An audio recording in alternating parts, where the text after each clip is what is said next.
Hello there again. This is the continuation of my report, and this is the gender gap discrimination in education and health.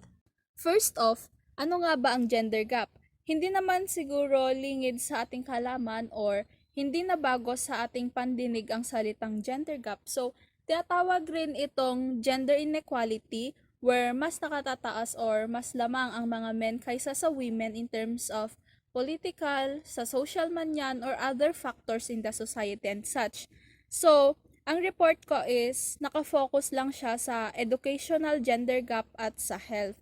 So, educational gender gap, this is especially great sa mga least developed countries in Africa such as Niger, Mali, Guinea, and Benin. Also, malaki rin ang gender gap or educational gender gap sa South Asia. Just like in India, ang adult female literacy rate nila is 47.8%, which ang mga lalaki is 65%. And sa youth literacy rate naman ng India, ang mga babae is 67.7% at ang mga lalaki naman is 80%. Also, in Pakistan, the adult female literacy rate is just 36%, which sa mga lalaki naman is 57%. And sa youth female literacy rate naman nila is 54.7% and sa mga lalaki is 72%. So, the evidence is there na mas marami pa rin ang mga male na nakakapag-attend sa school in South Asia in the year 2008.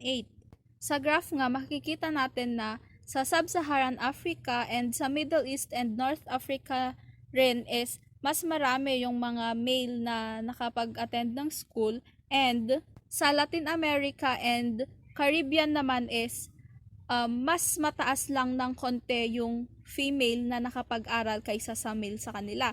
And in Europe and Central Asia, sa East Asia and Pacific is konti lang din yung gap na mas malaki yung number ng male na nakapag-aral sa kanila in 2008. While globally, in 2008, 123 million youth aged 15 to 24 is they lack basic reading and writing skills, where 61% of them are young women and 39% lang sa kanila are young males. So, women are really behind in terms of education years ago. So next is, this graph shows the out-of-school population among children of primary school age, and this graph is based on the February 2020 report of the UNICEF. So sa year 2000, 42 million are out-of-school primary boys, while sa year 2018, naging 27 million na lang siya. So there is a difference na 15 million primary boys were they are engaged na in going to school. While sa girls naman in the year 2000, 57 million are out of school, and in the year 2018, as the time passes by, 32 million na lang yung hindi nakapag-aral. So, ang difference nun is 25 million, wherein ang laki ng ibinaba ng number ng primary girls na wala na sa paaralan. And it only means na the educational gender gap between boys and girls is gradually decreasing. So in here, it shows the out-of-school population among children of lower secondary age naman, wherein in the year 2000, ang out-of-school secondary age in boys are 46 million and 56 million naman sa girls. We can see na bumaba ang number ng boys out of school hanggang year 2010, but it maintained its number hanggang year 2014. Then bumaba ulit siya ng 1 million in the following year, decreased in 2016 and 17, but nag-increase ng 1 million ang number ng out of school secondary boys in the year 2018, na kung ibabase natin sa out of school secondary girls, ang decrease niya is continuous hanggang year 2013 from 56 million to 31 million. And nagstay na sa 30 million hanggang sa year 2018 ang number ng out-of-school secondary girls. So, we can see na ang pagbabago sa number ng mga out-of-school girls is higher than the difference sa mga boys, which is tumaas pa into 32 million ang mga lalaki na out-of-school. The good news is, according to World Economic Forum in their report last December 17, 2019, more women are enrolled in secondary in our country, and 71% of it are women and 60% naman sa men. And also sa tertiary education sa Pilipinas, 57% of women are enrolled and 43 naman sa men. And para sa both sexes, Philippines literacy rate is above 98%. So, ang Pilipinas is nag-rank siya last year number 8, and it remained as the most gender equal country in Asia according nga sa report ng World Economic Forum. But in the year 2020 report, the educational gender gap ng Pilipinas is we rank number 1 in Asia and number 16 in the world in closing gender gap in terms of education. And in addition to that, based sa report naman ng United Nations, ang ating country has the highest literacy rate na may 97.95% among sa mga countries in Southeast Asia such as Singapore, Brunei, and Indonesia. So, the literacy rate is 98.9% among females and 97% among males na nag-age 15 to 24.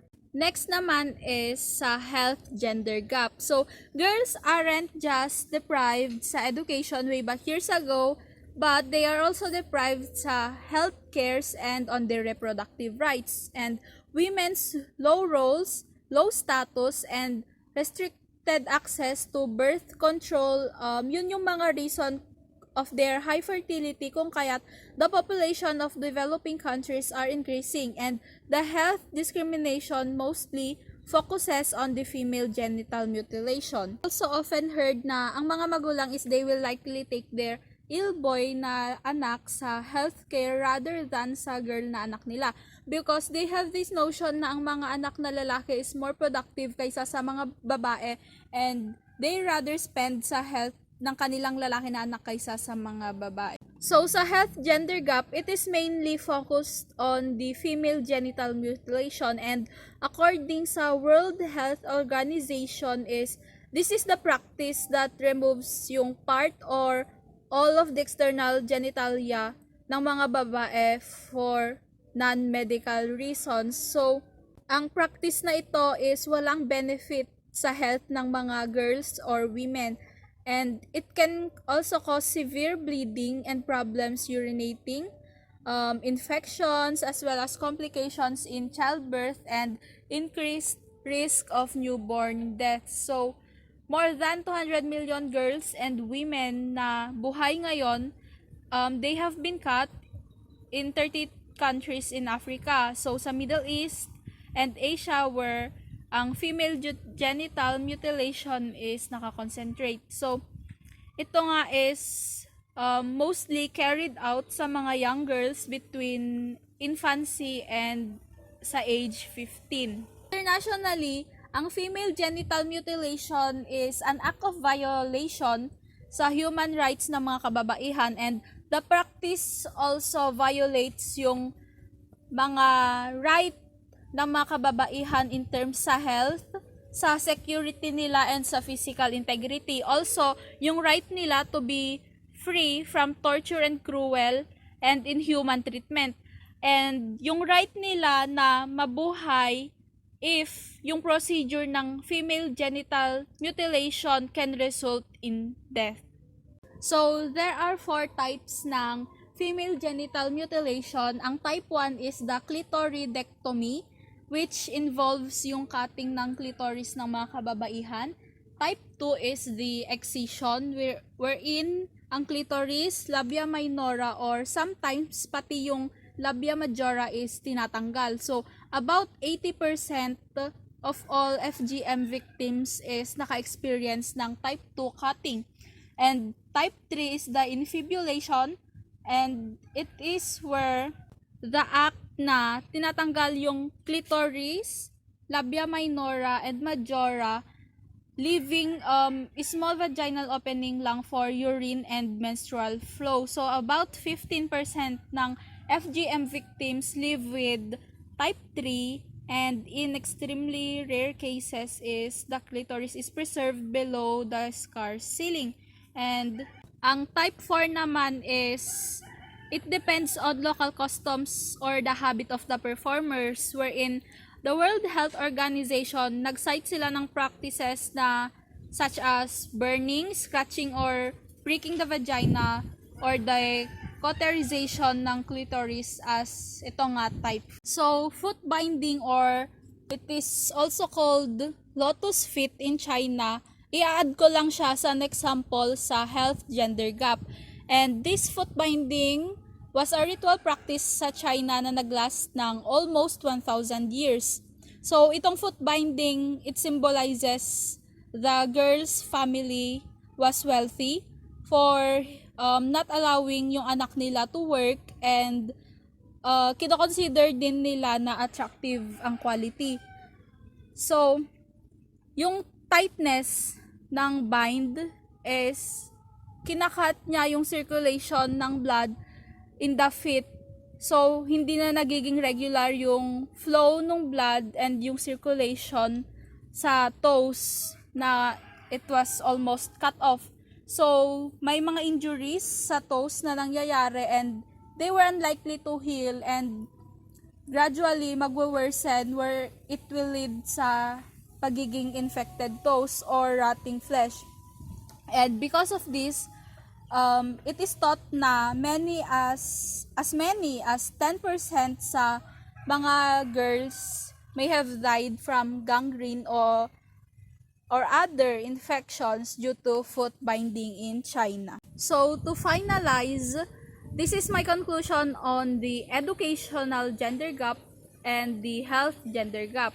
So gender equality is a global priority for UNESCO and inextricably linked to its efforts to promote the right to education and support the achievement of the Sustainable Development Goals. So the Sustainable Development Goal number 4 is to ensure inclusive and equitable quality education and promote lifelong learning opportunities for all. And there are also 7 outcome-oriented targets sa goal na ito, which are the free primary and secondary education, equal access to quality pre-primary education, affordable technical, vocational, and higher education, increased number of people with relevant skills for financial success, and elimination of all discrimination in education, universal literacy, and numeracy. So, kukunin ko dito yung affordable technical, vocational, and higher education wherein we have that in our country, yung tinatawag na TESDA. So, it is Technical Education and Skills Development Authority, and it also serves as the Philippines Technical, Vocational Education and Training Authority na which aims to help individuals in developing their skills through a training program that will boost yung chances nila in employability. Next is the Sustainable Development Goal number 5. It is to achieve gender equality and empower all women and girls. And there are 6 outcome-oriented sa goal na ito. One is the ending all forms of discrimination against all women and girls everywhere, ending violence and exploitation of women and girls, eliminating harmful practices such as child, early and forced marriage, and yun nga yung sinasabi ko kanina na female genital mutilation, increasing value of unpaid care and promoting shared domestic responsibilities, ensuring full participation of women in leadership and decision making, and lastly, ensuring access to universal reproductive rights and health. So, this Sustainable Goal Development number 5 is to eliminate yung unequal treatment sa mga babae from boys. So, it will help to promote gender equality in terms sa health and other factors na mas nakakalamang ang mga kalalakihan. That ends my report. Thank you for listening. Good day, everyone.